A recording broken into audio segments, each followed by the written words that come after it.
Hello guys, what is up?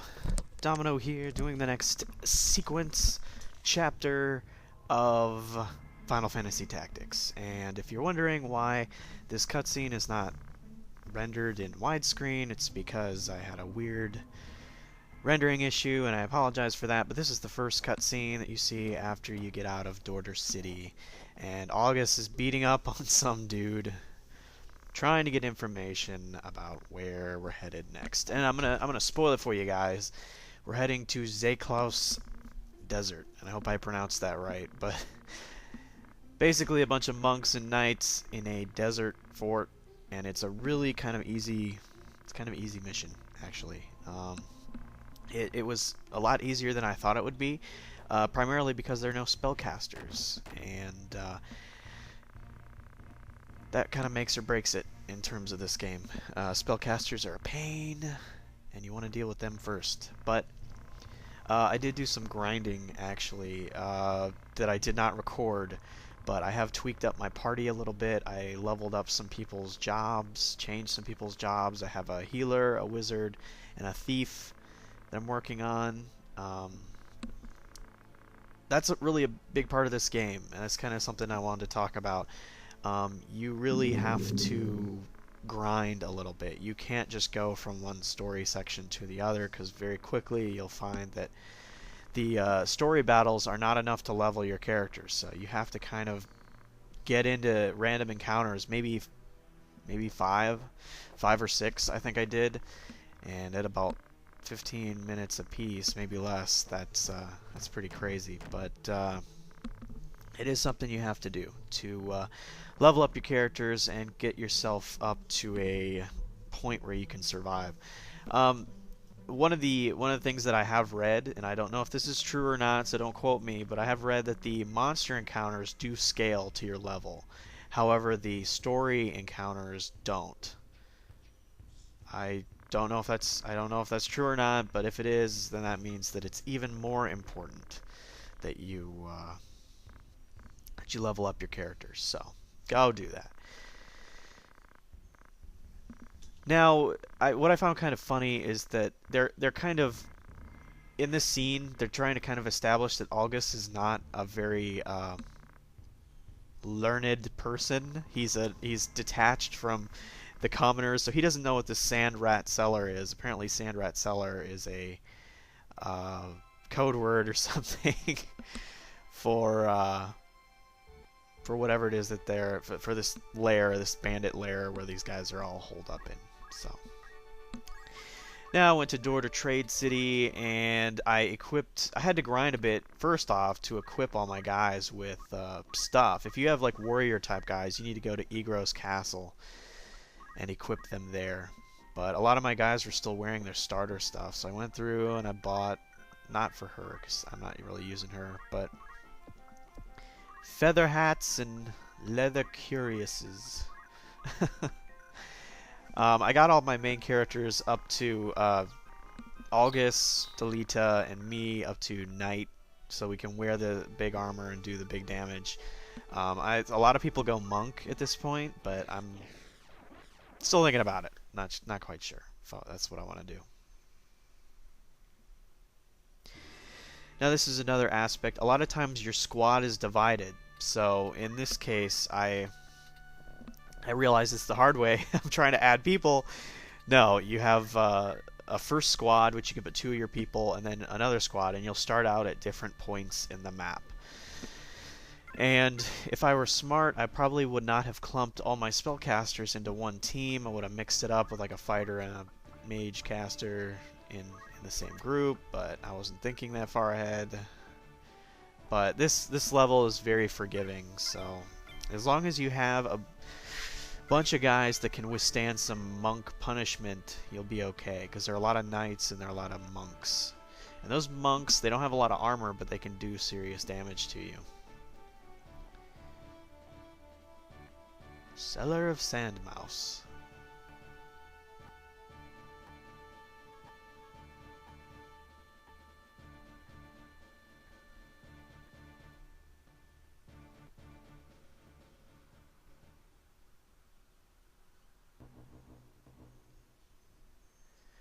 Alright, these are basically the people that you're fighting. Not all these people are in the cutscene. The game adds a few people after they're done talking. But this game is very big on dropping names like the Hokuten. Apparently, now I know a lot of Final Fantasy buffs are going to take issue with me, but the Hokuten, I assume that my group is the Hokuten. Or else there's some other group that I'm affiliated with because they're always referring to the Hokuten in some negative context, like they're just a bunch of do-gooders or whatnot. And they drop a bunch of names. These characters you don't see right away. Gustav and Wygrif. Both of these characters you see later on. And some of them start out as your friends and others do not.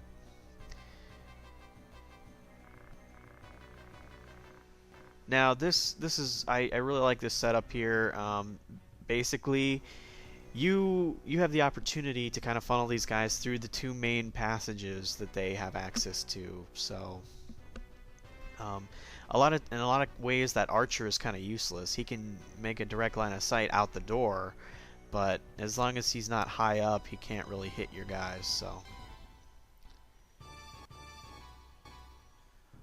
August is totally useless in this level. It's just crazy how bad he is. But he does kind of get in the way and slow these knights down from getting to my spellcasters, which is pretty much all I needed him to do. This guy's weird. He's a knight. He's throwing stones all over the place. I found that funny. It's just such a funny skill. I don't know why it amuses me so much, but so despite me splitting my group up into spellcasters and kind of fighter types, I actually did put my wizard on the right side because apparently these guys do clump up in here in a bit, and I'm able to hit them a bunch of times with spells, and I do pretty well. Spellcasters like the wizard that I have here, he is a primary character. If you do not have a heavy-duty black magic spellcaster, and I'm going summoner with him as soon as I can. I'm gonna go summoner, and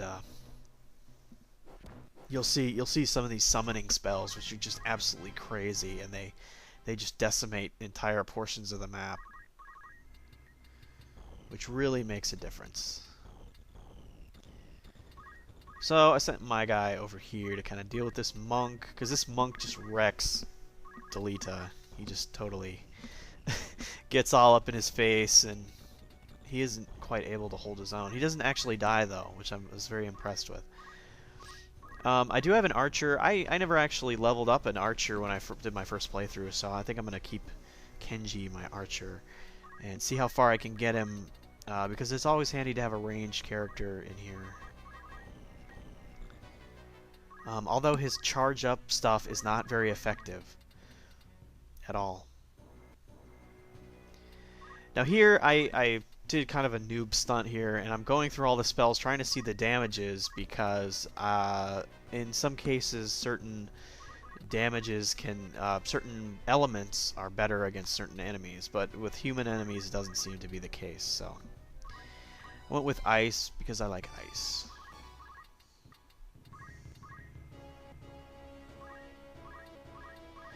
Now Beauty is my priestess, and she's really handy. I like to have a dedicated healer in my group, just kind of launching defensive spells and casting Protect on people and blah blah blah blah blah. I don't know how effective Protect is, but it levels up her JP, so I cast it as much as I can in these early stages until I can get some serious some serious healing spells. But you do want to have a white mage, if you can, a priest, because you may run out of potions. But as I didn't talk about this, but I ended up buying about 60 potions after I farmed Egros for a while, those plains. So I am totally loaded up on potions, and all of my heroes have potions, so the item skills, so they can all use them.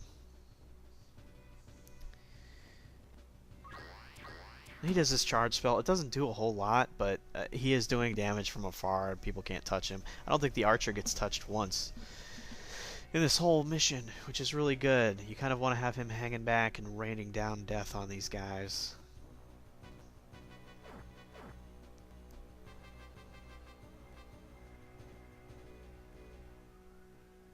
Now, August basically runs up here and just starts wrecking these guys. Now, they're all jammed up by the door here, so I like it when they're all clumped up like that, because my wizard can rain down death on them from this hill up here while they're distracted with August. And if you position your spells correctly, you cannot hit friendly targets. You want to make sure you're not hitting friendly targets with spells. Duh. Duh. Now, I kind of like this. The computer seems reluctant to leave the little area, so I'm basically able to take out this monk unhindered. He doesn't die for a while, though. Yes, he does. This one. It's the other monk. It's the other monk that doesn't die for a while. My bad. Now, he's throwing rocks again. I don't understand why he would waste a turn on that when he could do damage or flee or whatever. He ends up fleeing in the end, which is funny because I tag him with a spell just to see towards the end of the game, which is funny.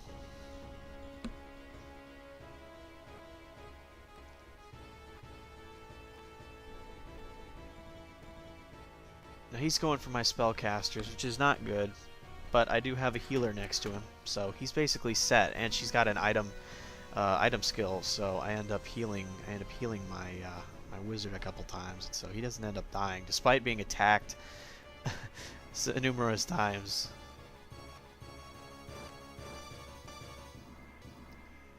August has got the counter tackle. It's kind of useless, but it dishes out damage nonetheless. The monk has a good skill called counter, which literally means that once you get attacked, you have a chance of attacking back with a normal attack, which is really, really good. So I may level up a couple of my warriors as monks for a while, and until I get that. Because in a lot of ways, in a lot of cases, if he's injured and he attacks you and you hit him back, he's dead. So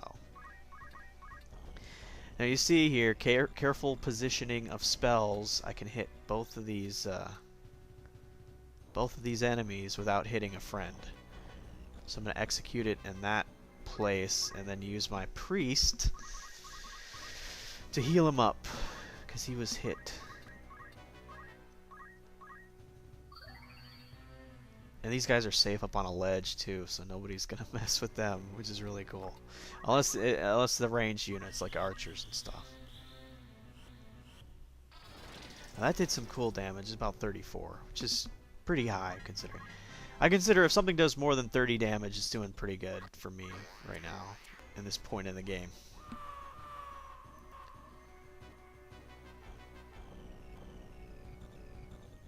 Neil the monk. Neil causes a whole bunch of trouble out here. I'm not even kidding. Neil gets rowdy, and I have to shut him down.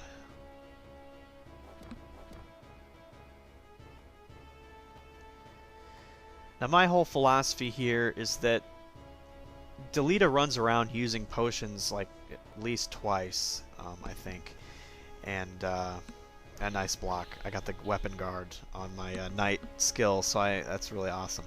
But Delita ends up using potions and running away for a lot of time. But the way I see it, as long as the enemy is attacking him and not attacking other characters, that's an enemy that's out of commission in terms of how you set up the map. So if he wants to waste a few potions to keep a monk from attacking me or someone else, then great. That's alright. Now we got a knight and an archer down, and we got an injured knight inside there hiding and fleeing. And we basically have these two guys. These two jokers. Now I made a decision here, and I decided to go for the knight, and a lot of people are going to go, why didn't you go for the monk? I went for the knight because I wanted to kind of stay away from that monk. I wanted to let him follow Delita and mess around with that hole. thing.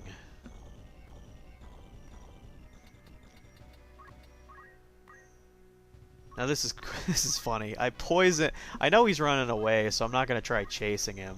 So I tag him with a poison spell, which is pretty freaking cool.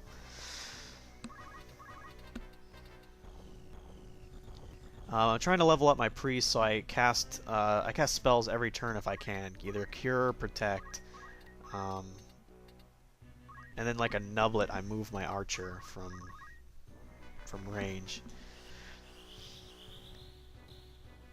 He's tagged with poison. When a character is poisoned, that basically means at the end of every turn that they take damage. So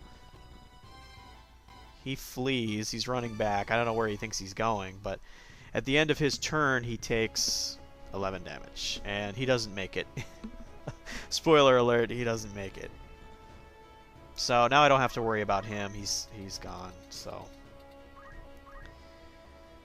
it's on to them. You want to be careful with archers because you see I'm in the way. My archer might have hit me because I've hit my teammates before when I was grinding with the archer. I thought he could lob things over allies, but apparently he can't at this stage. So you got to be careful. You got to watch his line of sight. He's still going after Delita. I don't know why. He should have gone for me, because I think if they would have both gone for me, I would have been in trouble.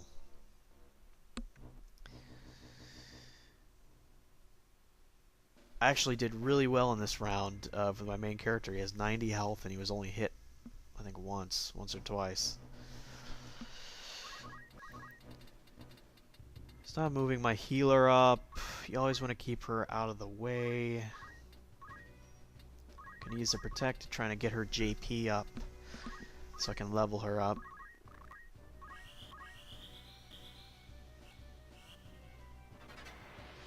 No, but she missed.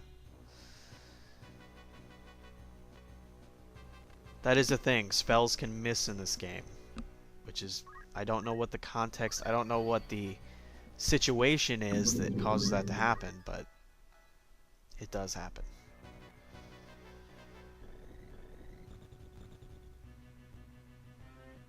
Now August is doing nothing as usual. He's going after Stanley, but Stanley's a goner. Bye, Stanley. Never saw it coming.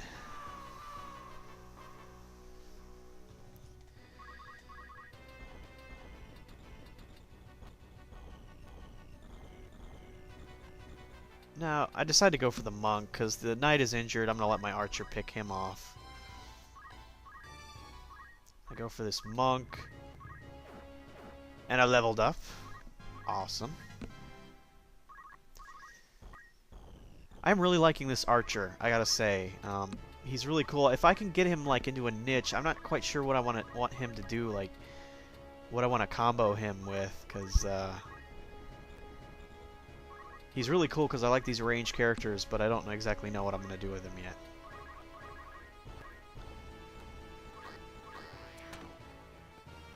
Kenji leveled up, which is good.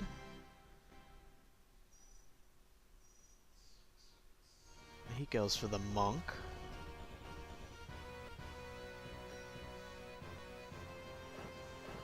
He's gone.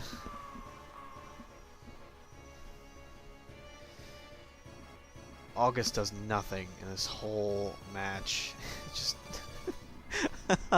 I think he attacked twice in the whole thing, and then kind of just taking his sweet time. August, I hate you.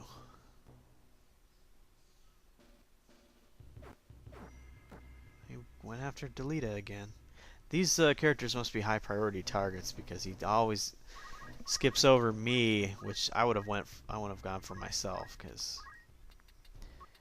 So now a little poison humiliation again. I'm gonna let this guy kill himself.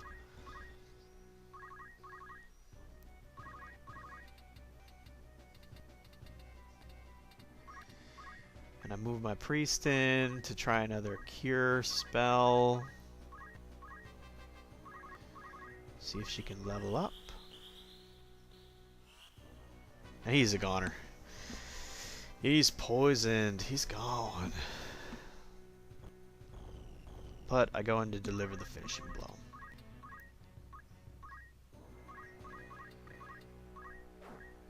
Alright, so that is the end of the Rat Cellar mission. Thank you guys for watching. Thank you for subscribing. Leave me a comment, like this video, hit me up on the Twitter box. I'm at twitter.com/darkdomino. As always, I'm always looking for your feedback, so don't hesitate. Stay tuned for the next episode. It's coming soon.